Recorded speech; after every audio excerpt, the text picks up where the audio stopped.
الكريم الرؤوف الرحيم أما بعد فأعوذ بالله من الشيطان الرجيم بسم الله الرحمن الرحيم قال الله تبارك وتعالى في كلامه المجيد واذكر في الكتاب مريم صدق اللہ مولانا العظیم ان اللہ وملائکتہ یصلون علی النبی یا ایہا الذین آمنوا صلوا علیہ وسلموا تسلیما۔ محبت کے ساتھ درود و سلام پیش کریں۔ اللہم صلی علی سیدنا و مولانا محمد و علی آل سیدنا و مولانا محمد مبارک وسلم علیہ۔ الصلاة والسلام علیک یا سیدی یا رسول اللہ وعلا آلکا و اصحابک یا سیدی یا حبیب اللہ۔ نہایت واجب الاحترام معزز و محتشم علماء کرام، سامعین و حاضرین، ہم سب لوگ اصال ثواب کی محفل میں حاضر ہیں۔ دعا کیجیے رب کائنات ہم سب کا حاضر ہونا اپنی بارگاہ میں قبول فرمائے، اور ہماری حاضری کو اللہ تعالی ہمارے لیے بالخصوص بھائی محمد شاہد صاحب، ان کی والدہ محترمہ کے لیے، اظہر بھائی، اختر بھائی، ان کی تائی جان کے لیے اللہ پاک بخشش کا ذریعہ بنا دے۔ اللہ کریم مرحومہ کو درجات کی بلندیاں نصیب فرمائے، اور خاندان کے تمام افراد کو اللہ تعالیٰ صبر جمیل عطا فرمائے۔ قرآن مجید فرقان حمید کی روشنی میں 16واں پارہ ہے، اور 16ویں پارہ کی سورہ مریم، اللہ نے ایسی صورت بنائی ہے، یہ صورت کا عنوان ایک خاتون کے نام پہ، ایک عورت کے نام پہ ہے، اور وہ بی بی جس کو حضرت مریم کہتے ہیں۔ حضرت مریم والدہ ہے حضرت عیسیٰ علیہ السلام کی۔ گویا اللہ نے ایک ماں کا ذکر کیا، اور اس ذکر کو اللہ نے صرف مذکوریت کا درجہ نہیں دیا، بلکہ اسے قرآن میں محفوظ فرما دیا۔ ایک ہے کسی کا ذکر کرنا، اور ایک ہے کسی کا ذکر قرآن میں شامل کرنا۔ جب قرآن اترا تھا، قرآن کا نزول ہوا، اس وقت وہ بی بی دنیا میں موجود نہیں تھی۔ یہ کمال کی بات ہے۔ اس بی بی کی وفات کو تقریباً 700 سال گزر چکے تھے۔ یعنی حضرت عیسیٰ علیہ السلام جب آسمان پہ اٹھائے گئے، آسمان پہ تشریف لے گئے، آپ کے جانے کے بعد حضرت مریم کے وصال کے تقریباً 700 سال کے بعد قرآن اتر رہا ہے، یا اس سے کچھ کم عرصہ قرآن اترا۔ بہرحال یہ بات ہے کہ یہ قرآن کی آیت یا سورت جو ہے حضرت مریم کی وفات کے بعد نازل ہوئی۔ جب بی بی فوت ہو چکی ہے، قبر میں بی بی جا چکی ہے، اس کے ذکر کا مقصد کیا تھا؟ سوال یہ بنتا ہے، ایک بی بی قبر میں جا چکی ہے، اللہ اس بی بی کا ذکر قرآن میں کر رہا ہے۔ ایک بی بی کی وفات ہو چکی تھی، اللہ اس کا ذکر قرآن میں کر رہا ہے، اور کس انداز میں کیا؟ اپنے بندوں کو حکم دیا، وذکر، تم بھی ذکر کرو۔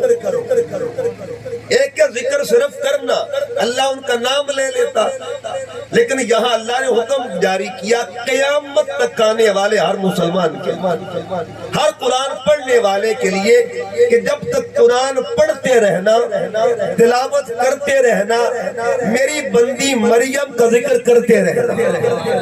یہ قرآن کا پیغام ہے۔ تو مائی دنیا سے چلی گئی ہے، لیکن ذکر کا حکم دیا گیا۔ مائی قبر میں ہے، لیکن ذکر قیامت تک ہے۔ مائی قبر میں ہے، ان کا تذکرہ قیامت تک کے ہے۔ یہ قرآن پیغام کیا دے رہا ہے کہ ماں چلی بھی جائے نا، اس کا ذکر زندہ رہتا ہے۔ اچھا دیکھیے یہ قرآن ہے، اور قرآن مجید میں اللہ تعالیٰ نے جہاں اپنے ذکر کا حکم دیا وہاں نبیوں کا ذکر کا حکم بھی دیا ہے۔ پڑھیے قرآن، اللہ فرماتا ہے یا ایھا الذین آمنوا، اے ایمان والو، اذکروا اللہ ذکرا کثیرا، اللہ کا ذکر کثرت کے ساتھ کیا کرو۔ یہ پہلا آرڈر ہے۔ اسی کلام میں اللہ نے فرمایا وَاذْكُرْ فِي الْكِتَابِ ابراہیم، میرے ابراہیم کا ذکر بھی کیا کرو۔ وَاذْكُرْ فِي الْكِتَابِ موسیٰ، میرے موسیٰ کا ذکر بھی کیا کرو۔ ایک ذکر کا تعلق ذات خدا کے ساتھ ہے اور ایک کا تعلق ذات انبیاء کے ساتھ ہے، مگر تیسرا ذکر کس کے لیے؟ فرمایا وَاذْكُرْ فِي الْكِتَابِ مریم، جب تک قرآن پڑھتے رہنا مریم کا ذکر کرتے رہنا۔ گویا اللہ تعالیٰ اپنے ذکر کا حکم بھی دیتا ہے، اپنے نبی کا ذکر کا حکم بھی دیتا ہے، اور ایک ماں کا ذکر کا حکم بھی دیتا ہے۔ اچھا ہم 5 نمازیں پڑھتے ہیں، 5 نمازوں میں کس کس کا ذکر ہوتا ہے؟ کبھی غور کریں۔ فجر پڑھتے ہیں، ذکر خدا بھی ہوتا ہے، ذکر مصطفیٰ بھی ہوتا ہے، اور ذکر والدین بھی ہوتا ہے۔ ٹھیک ہو گیا۔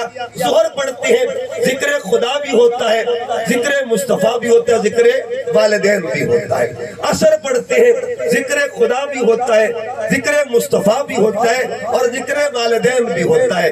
گویا 5 نمازیں پیغام دیتی ہیں، اے نمازی جب تو نماز کے لیے کھڑا ہو تجھے پڑھنا پڑے گا سبحانک اللہم وبحمدک وتبارک اسمک وتعالی جدک ولا الہ غیرک۔ اے نمازی تجھے پڑھنا پڑے گا اللہم صلی علی محمد وعلی آل محمد۔ اے نمازی تجھے پڑھنا پڑے گا ربنا اغفر لی ولوالدی وللمؤمنین یوم یقوم الحساب۔ 5 نمازیں پیغام کیا دیتی ہیں؟ خدا کا ذکر بھی ضروری ہے، مصطفیٰ کا ذکر بھی ضروری ہے، والدین کا ذکر بھی ضروری ہے۔ ماں چلی جائے، بابا چلا جائے، مگر ذکر قیامت تک کے لیے ہوتا رہے گا۔ چلو یہ نماز ہے۔ آئیے جو لوگ حج کرنے جاتے ہیں یا عمرہ کرتے ہیں، جو سعودی عرب میں جا گئے ہیں عمرہ کرنے کے لیے جاتے ہیں، حج کرنے جاتے ہیں، کبھی وہ تصور کریں جب آپ جاتے ہیں تو اللہ ہر بندے سے 3 کام کرواتا ہے، اپنی یاد، اپنے نبی کی یاد، اور ایک ماں کی یاد۔ یہ 3 یادیں ہر حاجی مناتا ہے۔ بندہ گیا احرام باندھ کے اور طواف کعبہ شروع کر دیا، گھر کس کا ہے؟ جی خدا کا۔ زبان پہ ترانے کس کے؟ اللہ کی یاد کے، لبیک اللہم لبیک۔ جب یہ ترانہ گونجتا ہے طواف کعبہ مکمل ہوا، ایک حاضری کامل۔ اب حکم ہوا اے میرے گھر کا طواف کرنے والے میرے نبی کی یاد رہتی یا اللہ وہ کہاں منانی ہے؟ فرمایا میرا صحن ہے، میرے صحن میں ایک پتھر لگا ہوا ہے، اس پتھر کو مقام ابراہیم کہتے ہیں۔ وَاتَّخِذُوا مِن مقام ابراہیم مصلی، اس پتھر پر میرے پیغمبر کے پیر لگے ہوئے ہیں۔ یاد منا آکے اللہ کی یاد بھی منائی جاتی ہے، نبی کی یاد بھی منائی جاتی ہے۔ 2 یادیں مکمل، ایک یاد کو یاد رب جلیل کہتے ہیں، ایک یاد کو یاد خلیل کہتے ہیں۔ اب حکم ہوا اے میرے بندے 2 پہاڑیاں یہاں اور بھی ہیں، ان بھی تمہیں چکر لگانے پڑیں گے۔ ان الصفا والمروہ من شعائر اللہ، اپنے گھر بلا کے وہ 3 یادیں منا رہا ہے۔ ایک یاد کو یاد خدا کہتے ہیں، ایک یاد کو یاد نبی کہتے ہیں، اور ایک یاد کو یاد والدہ کہا جاتا ہے۔ اللہ کی یاد، اللہ کے نبی کی یاد۔ اچھا پھر دیکھیے گا بی بی کا نام ہے سیدہ حاجرہ، ان کی وفات کو چلو بی بی مریم کو تو تھوڑے سال ہوئے نا، 700 سال، بی بی حاجرہ کی وفات کو کتنا عرصہ ہوا؟ کبھی یہ تصور کریں ان کی وفات کو 4500 سال گزر چکے، 4500 سال گزر چکے ہیں، مگر 4500 سال گزرنے کے بعد بھی کیا ماں کی یاد زندہ کہ نہیں زندہ؟ کیا ماں کا ذکر ہوتا کہ نہیں ہوتا؟ ہر سال ہر منبر پہ بیٹھ کے بی بی حاجرہ کے تذکرے ہوتے کہ نہیں ہوتے؟ یہ تو ہر سال ہوتے ہیں، وہاں 24 گھنٹے ذکر ہو رہا ہے۔ نمازوں کے وقفے کے علاوہ کہ آؤ میری بندی حاجرہ نے جہاں پیر رکھے تھے نا وہاں تم نے دوڑ لگانی۔ اچھا بی بی نے دوڑ لگائی، ماں ہوتی کیا ہے؟ ماں کا مقام سنیے، ایک اصول جان لے، ایک ہوتا ہے عمل اور ایک ہوتا ہے اجر۔ ماشاءاللہ بزرگ احباب اور سمجھدار احباب بیٹھے، عمل بندہ کرتا ہے اور اجر کون دیتا ہے؟ اللہ دیتا ہے۔ عمل کرتا ہے بندہ، اجر اللہ دیتا ہے۔ عمل کی حد ہوتی ہے، اجر کی حد، چونکہ بندہ محدود ہے اور وہ ذات لا محدود ہے۔ عمل بندہ کرتا ہے، اجر اللہ دیتا ہے۔ بندہ عمل کرتے کرتے دنیا سے چلا جاتا ہے، عمل ختم ہو جاتا ہے، لیکن اجر ختم نہیں ہوتا۔ اجر دینے والی ذات موجود ہے، اجر دینے والی ذات موجود ہے۔ وہ کسی رنگ میں اجر دے سکتا ہے، جنت دے کے اجر دے دے اور رتبے بڑھا کے اجر دے دے، جنت کا یعنی قبر کو جنت کا باغ بنا کے اجر دے دے، اس کی اجر کے کئی زاویے ہیں۔ عمل ختم ہو جاتا ہے، اجر ختم، یہ اصول عام ہے، لیکن کبھی آؤ صفا مربع پہ چلتے ہیں۔ عمل کس نے کیا اور اجر کیا ملا؟ ایک بی بی ہے، اس کا بچہ پیاسا ہے، اس نے بچے کو رکھا پتھروں پر اور رکھ کے عمل کرتی ہے۔ عمل کیا کرتی ہے؟ ایک چکر ادھر، ایک چکر واپس، پھر ادھر، پھر واپس، پھر ادھر، پھر واپس۔ جب عمل مکمل ہوا نا، 7 چکروں والا عمل مکمل ہوا، اللہ نے اجر کیا دیا؟ جہاں بچہ لیٹا ہوا نا، جہاں بچے کے پیر تھے جدھر، اس طرف سے ایک چشمہ جاری ہو رہا ہے۔ عمل کو دوڑنا کہتے ہیں، اجر کو آب زمزم کہا جاتا ہے۔ عمل کو چکر لگانا کہتے ہیں، اجر کو آب زمزم کہتے ہیں۔ اب مجھے یہ بتاؤ، بی بی تو فوت ہو چکی ہے، اصول عام تو یہ تھا نا، عمل ختم ہو جاتا ہے، اجر زندہ رہتا ہے۔ عمل کا دوڑنا، اجر کا پانی کا ملنا، مجھے بتائیے دونوں میں کون سی چیز ختم ہوئی؟ کیا پانی ختم ہو گیا ہے؟ نہیں ختم۔ کیا دوڑ لگانا بند ہو گیا ہے؟ نہیں بند ہوا۔ تو پھر نتیجہ کیا نکلا؟ جس کا عمل بھی زندہ ہو اور جس کا اجر بھی زندہ ہو، اس بی بی کو سیدہ حجرہ کہا جاتا ہے۔ اللہ یادیں منوا رہا ہے، قیامت تک کے لیے اپنے گھر بلا کے اللہ اپنے بندوں کی یادیں مناتا ہے۔ اس میں نبی بھی شامل ہے اور نبی کی والدہ بھی شامل ہے۔ پھر دیکھیے گا ایک کمال کی بات کہ بی بی دوڑ لگاتی، بچہ پیاسا تھا، ایک بچہ پیاسا، چلو ایک کو پانی مل جاتا، پانی بند ہو جاتا۔ مسئلہ تو ایک بچے کا تھا نا، ایک بچے کے لیے پانی طلب کیا گیا، ملا کس کس کو؟ ایک کو ملنے کے بعد کیا پانی کا کنواں ختم؟ کیا پانی بند؟ کہا نہیں، پانی جاری ہے۔ اور کب تک جاری رہے گا؟ قیامت تک کے لیے۔ وہ ماں کا اجر کتنا کمال کا، یہ کہ یہ بھی پانی ہے، اس کا رنگ بھی سفید ہے، نکلا یہ بھی زمین سے ہے، خالق اس کا بھی اللہ ہے رنگ اس کا بھی سفید، خالق اس کا بھی اللہ ہے، نکلا وہ بھی پتھروں سے ہے، مگر دونوں برابر نہیں ہے۔ کہا اس پانی میں برکت شامل ہے۔ کس کی برکت شامل ہے؟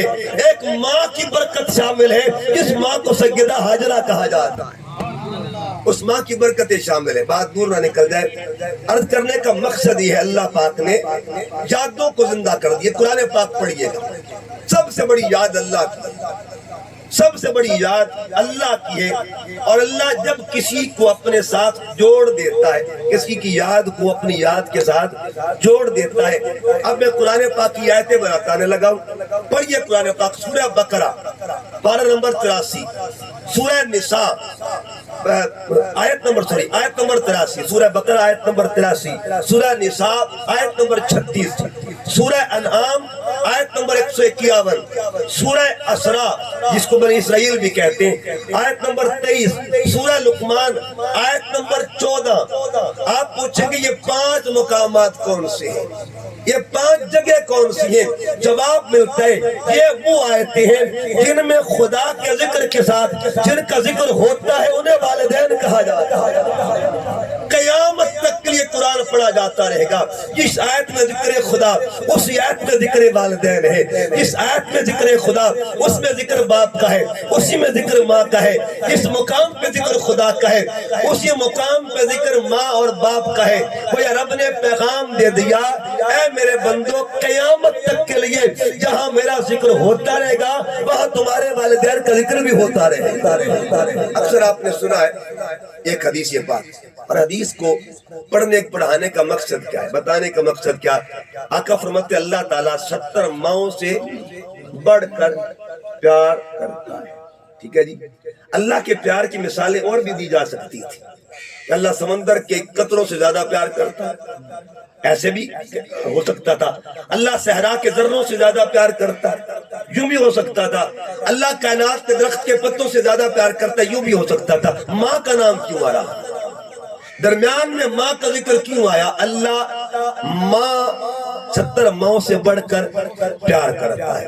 اس کی وجہ یہ ہے کہ کائنات انسانی میں اللہ کی صفات کے جو مظہر ہے نا، ان مظہروں میں سے ایک مظہر کو ماں کہا جاتا ہے، کیونکہ وہ بھی ذات پالنے والی ہے، حقیقی طور پر پالتی ہے، ذاتی طور پر پالتی ہے۔ اس نے دنیا میں یہ رنگ کسی کو دیا ہوا ہے، اس نے دنیا میں کسی کو فیض دیا ہوا ہے، کسی کو خیرات دی ہے، اور دنیا میں پالنے کی شان کس کو دی ہے؟ حقیقی طور پر پالنے والا اللہ ہے۔ اور جب دنیا میں رنگ کسی کو دیتا ہے یا اسے ماں کہتے ہیں یا اسے بابا کہا جاتا ہے۔ اچھا آپ کہتے ہیں پالتا تو ہر کوئی ہے، لیکن ماں کا پالنا سب سے جدا ہوتا ہے، دنیا میں ماں کا پالنا سب سے جدا ہوتا ہے۔ ایک مثال سناتا ہوں، انشاءاللہ آپ کے ایمان پہ بہار آئے گی۔ ہر کوئی پالتا ہے، ایک بچہ پیدا ہوا اور پیدائش کے وقت کبھی کبھی ماں فوت ہو جاتی، یہ ماں کا جگرا ہوتا ہے کہ ماں موت سے لڑتی ہے اور ماں اپنی جان دے دیتی ہے۔ ماں کے کتنے احسان ہیں بندے، اور بندہ کس کس احسان کو یاد کرے گا؟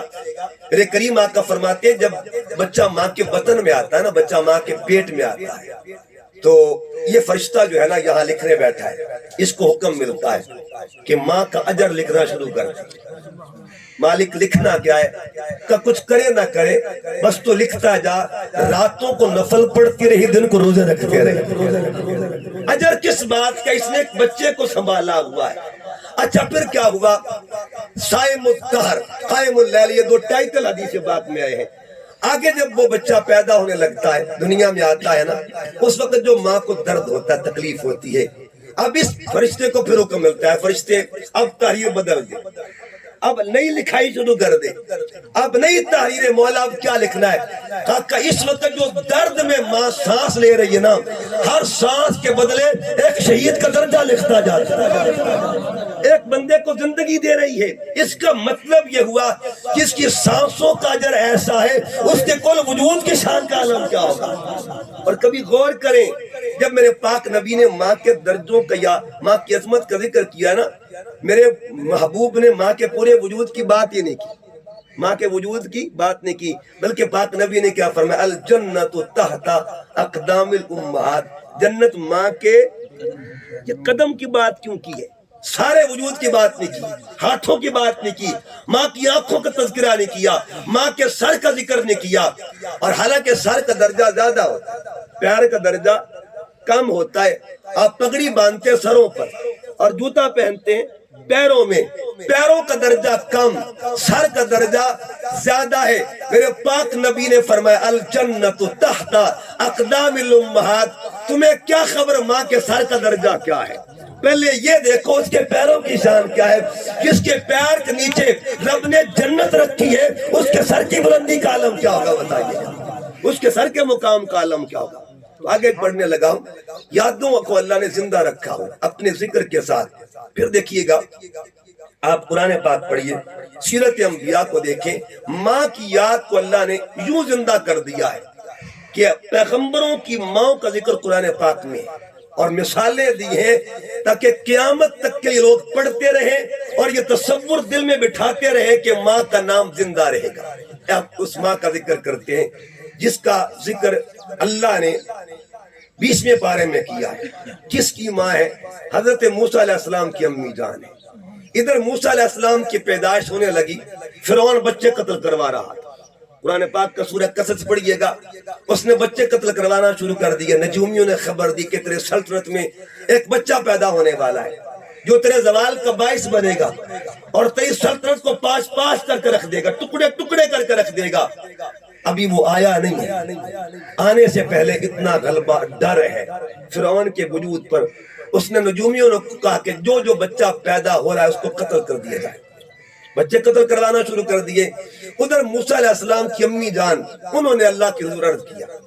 اب بات جو کی موسیٰ علیہ السلام کی ماں نے کس دور میں کی ہوگی، رب نے اس کے کلام کو اپنے قرآن میں شامل فرما دیا۔ اس ماں نے کہا کہ مولا میرے لال کا کیا بنے گا، میرے بچے کا کیا بنے گا، دنیا میں آنے لگا ہے۔ اللہ فرماتا ہے وَأَوْحَيْنَا إِلَىٰ أُمِّ مُوسَىٰ، ہم نے موسیٰ کی امی کو پیغام دیا۔ یہ قرآن کی آیت ہے، ان ارضعی، اے موسیٰ کی ماں تو اپنے لال کو دودھ پلا، تو اپنے بچے کو دودھ پلا۔ مولا میرا بچہ اس کا بنے گا کیا؟ فرمایا فَإِذَا خِفْتِ عَلَيْهِ، اگر تیرے دل میں خوف پیدا ہونا اس بچے کے متعلق، فَأَلْقِهِ فِي الْيَمِّ، اس کو دریا میں ڈال دینا۔ یہ قرآن کے لفظ ہے، مولا دریا میں ڈالوں اپنے ہاتھوں سے؟ لوگ مجھے تانے دیں گے کہ ماں نے اپنا بچہ دریا میں بہا دیا، لوگ مجھے کیا کہیں گے، میرے لال کا کیا بنے گا؟ فرمایا لا تخافی ولا تحزنی، کسی کی باتوں کا غم اور خوف نہ کرنا۔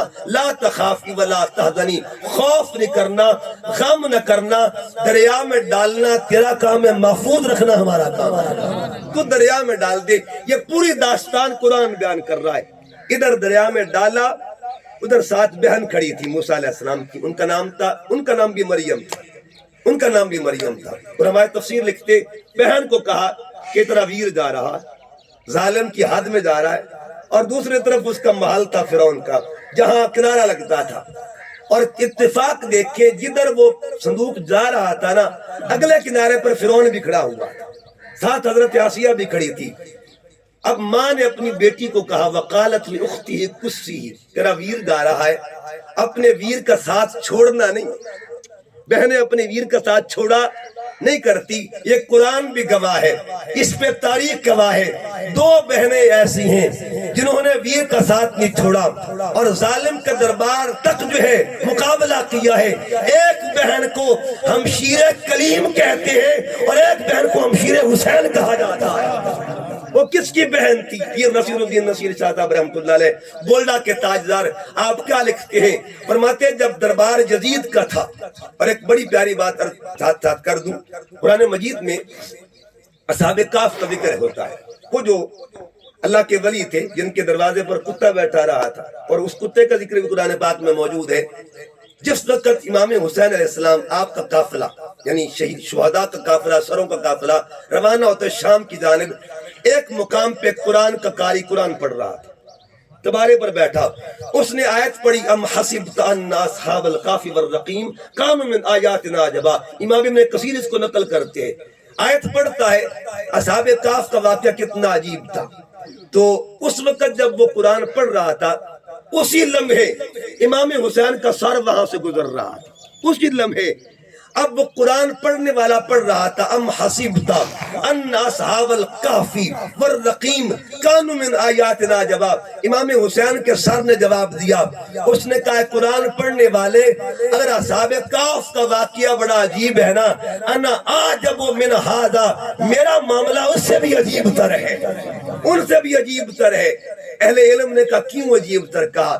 اصحاب کہف کون تھے؟ دقیانوس ظالم بادشاہ تھا، اس کے ظلم سے تنگ آ کے بستی چھوڑ دی، غار میں چلے گئے تھے۔ ظالم سے تنگ آ کے بستی چھوڑ دی اور غار میں چلے گئے۔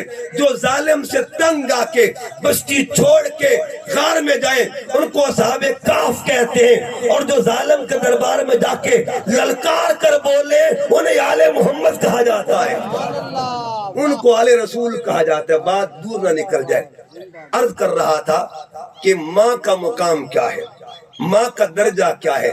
اللہ پاک نے حضرت موسیٰ علیہ السلام کی امی کا جب ذکر کیا، دریا میں بہا دیا۔ موسیٰ علیہ السلام کا نام رکھا کس نے تھا؟ ہر پیغمبر کا نام ہے اور ہر پیغمبر کے نام کا معنی ہے۔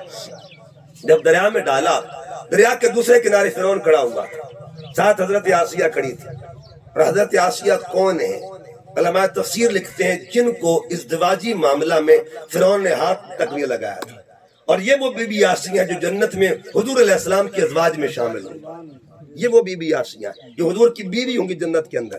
بہرحال جب دیکھا صندوق تیر کیا رہا ہے، صندوق کو کھولا، اندر معصوم بچہ لیٹا ہوا ہے، تو فرعون کی چھٹی اس حرکت میں آ گئی، اس نے کہا یہی وہ بچہ ہو سکتا ہے جو میرا زوال کا باعث بنے گا۔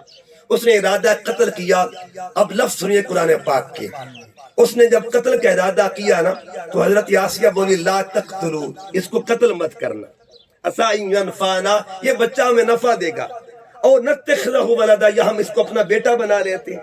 اتنی بات ہوئی، اب آپ نے سوچا اس کا نام کیا رکھا جائے۔ نام حضرت موسیٰ علیہ السلام کا بھی رکھا نہیں گیا تھا۔ حضرت آسیہ بولی کہ میں نام رکھتی ہوں، چونکہ یہ بچہ صندوق میں بند ہو کے آیا ہے اور پانی میں تیرتا ہوا ہے، بہتا ہوا آیا ہے۔ اب عربی کے اندر منہ کہتے ہیں پانی کو اور سا کہتے ہیں لکڑی کو۔ منہ کا معنی پانی، سا کا معنی لکڑی، ان دونوں کا کمبینیشن ہو تو موسیٰ بنتا ہے، یعنی پانی والا اور لکڑی والا۔ جس دن سے بیوی آسیہ نے نام رکھا، آج پورے قرآن میں حضرت موسیٰ علیہ السلام کا نام موجود ہے۔ ماں کا ذکر قیامت تک ہو رہا ہے، اور بتا دیا لوگوں جب تک قرآن پڑھا جاتا رہے گا ماں کی یاد بنائی جاتی رہے گی۔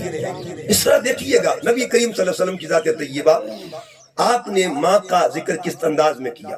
حضور علیہ السلام اپنی امی کا جب ذکر کرتے ہیں کس انداز میں، فرمایا لو ادرکتو صلاۃ العشاء، کاش میں عشاء کی نماز پڑھ رہا ہوتا اور عشاء کی نماز کو پا لیتا۔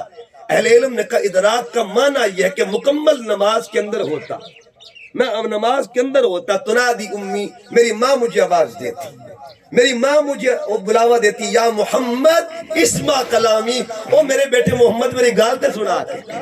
حضور فرماتے کاش میں عشاء کی نماز پڑھ رہا ہوتا۔ اب عشاء کی نماز میں ذکر اللہ کا ہوتا ہے، میں نے ماں کی یاد کا تصور آپ کو دینا ہے نا۔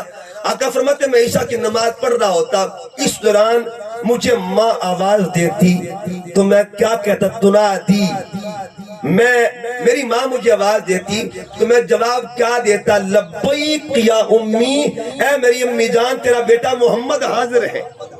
اس کا مطلب یہ ہوا آقا کب یہ کہہ رہے ہیں، جب حضور علیہ السلام کی پیدائش ہوئی، ولادت ہوئی، تو حضور علیہ السلام کی عمر اس وقت تقریباً 6 سال تھی جب سرکار کی امی جان کا انتقال ہو گیا۔ اور یہ حدیث پاک سرکار کب بیان کر رہے ہیں، جب حضور مدینہ طیبہ تشریف لائے تھے، یعنی تقریباً 50 سال کے بعد نبی پاک اپنی امی جان کے لیے فرما رہے ہیں۔ 50 سال سے زائد عرصہ گزر چکا ہے، میرا پاک نبی اپنی ماں کے لیے فرماتے ہیں کاش آج بھی میری ماں میں نو بلاوے نا، میں لبیک آکھاں اس بات۔ اس کا مطلب یہ ہوا پیغمبر ماں کی یادوں کو قیامت تک کے لیے زندہ رکھے ہوئے۔ اور آخری 2-3 باتیں، جب بھی ماں کا ذکر ہوگا اللہ کے کسی بندے کے ذریعے سے، دیکھیے آپ نے سنا اس وقت تقریباً 900 سال گزر چکے ہیں حضور شیخ عبد القادر جیلانی رضی اللہ تعالیٰ، یعنی غوث پاک کی وفات کو تقریباً 900 سال گزر چکے ہیں۔ اور میں نے یہ واقعہ علماء دیوبند سے بھی سنا، علماء اہل حدیث سے بھی سنا۔ یہ جو واقعہ جو کہ سبق آموز ہے، واقعہ آپ سنتے رہتے ہیں، اور آپ سب نے سنا ہے کہ آپ کے بچپن کا واقعہ ہے، اور بچپن کا واقعہ ماں نے آپ کو پڑھنے کے لیے بھیجا، حصول علم کے لیے بھیجا، اور آپ کے پوٹلی میں 40 دینار اسی کے رکھ دی۔ جب راستے میں گئے نا قافلے کے ساتھ ملے ہوئے، قافلے پہ حملہ ہوا، آپ نے واقعہ سنا، لیکن اس کے اندر سے ایک میں تھیم آپ کو پیش کرنا چاہتا ہوں۔ خلاصہ کیا ہے اس کا، آپ جاتے ہیں، قافلے نے سب کو چیک کیا، آپ کے پاس آئے، پوچھا بیٹے تیرے پاس کیا ہے؟ کہا میرے پاس 40 دینار ہے۔ چیک کروائے تو نہ نکلے، چونکہ پوٹلی میں تھے نا وہ، تو اپنے سردار کے پاس لے گئے۔ سردار نے کہا کہ بچے جھوٹ بولتے ہیں؟ اس نے کہا خبردار مجھے جھوٹا مت کہنا، یہ میری ماں کو گالی ملے گی، میری ماں کو گالی ہو جائے گی۔ کہا ماں اور جھوٹ کہاں سے آ گیا؟ کہا سن لو، یہ میری ماں کو گالی ملے گی، مجھے جھوٹا مت کہنا، اس لیے میری گڑتی میں ماں نے سچ ڈالا ہوا ہے۔ قیامت تک کے لیے غوث پاک کا ذکر ہوتا رہے گا، ان کی سچائی کے پیچھے اگر کسی کا ذکر ہوگا اسے ماں کہتے ہیں۔ ہم جس دھرتی پہ بیٹھے ہیں سلطان باہو رحمۃ اللہ علیہ ہمارے قریب ہیں۔ کون سلطان باہو؟ ان کی امی کا مزار بالکل قریب ہے، شورکوٹ میں آپ جاتے ہیں مائی باپ کا مزار ہے۔ اور کون سلطان باہو کی امی جان؟ ان کا نام تھا be be راستی۔ Be be Rashdi جب بھی اپنے بیٹے کے ساتھ باتیں کرتی تو کبھی کبھی باہو سلطان اپنی ماں سے کچھ کلام کرتے. حضرت سلطان باہو کا اصل نام محمد تھا. اصل نام کیا تھا جی؟ محمد.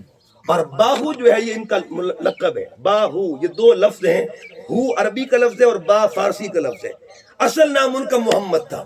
ایک دن بیٹا بیٹھا ہوا ہے اور ماں نے کہا، بیٹے نے کہا ماں اللہ کا شکر ہے جب سے ہوش سنبھالا ہے نا کبھی تہجد کا سجدہ قضا نہیں کیا، تہجد کی نماز قضا نہیں کی. ماں مسکرا پڑی، فرمایا پترا اس میں کمال تیرا نہیں ہے، کمال میرا ہے. ماں نے کہا کمال میرا ہے. عرض کہ ماں راتوں کو میں اٹھتا ہوں، ٹھنڈے پانیوں سے وضو میں کرتا ہوں، یخبستہ راتوں میں چٹرتا ہوں، تیرا کمال کیسے ہو گیا؟ کہا سن، جتنا عرصہ تجھے دودھ پیش کیا نا یہ کمال میرے دودھ کا ہے، کبھی بغیر وضو کے تو دودھ میں نے پیش نہیں کیا. آج اپنے گھروں میں یہ تلقین کیا کریں، اپنی ماں بہنوں بیٹیوں کو یہ پیغام دیا کریں، جب بھی بچے کو دودھ پلانے لگے کوشش کریں باوضو ہو کے دودھ پلایا کریں. کوشش کریں نبی پاک کی بارگاہ میں درود و سلام پڑھ کے دودھ پلایا کریں. جب یہ معاملہ ہوگا میرا ایمان یہ ہے وہ بچہ بڑا ہو کر غلام رسول بنے گا، میرے نبی کا نوکر بنے گا. اور پیغام بس یہ دینا چاہتا ہوں، ماں کی یادیں زندہ رہتی ہیں. اگر ماں مٹی پر ہو تب بھی یاد زندہ رہتی ہے، اگر مٹی میں ہو تب بھی یاد زندہ رہتی ہے. میرے پاک نبی فرماتے اگر مٹی پر ہو تو جس نے ماں کا چہرہ تک لیا نا اسے مقبول حج کا ثواب ملے گا. من زارا ابویہ او احدہما، جس نے دونوں میں سے کسی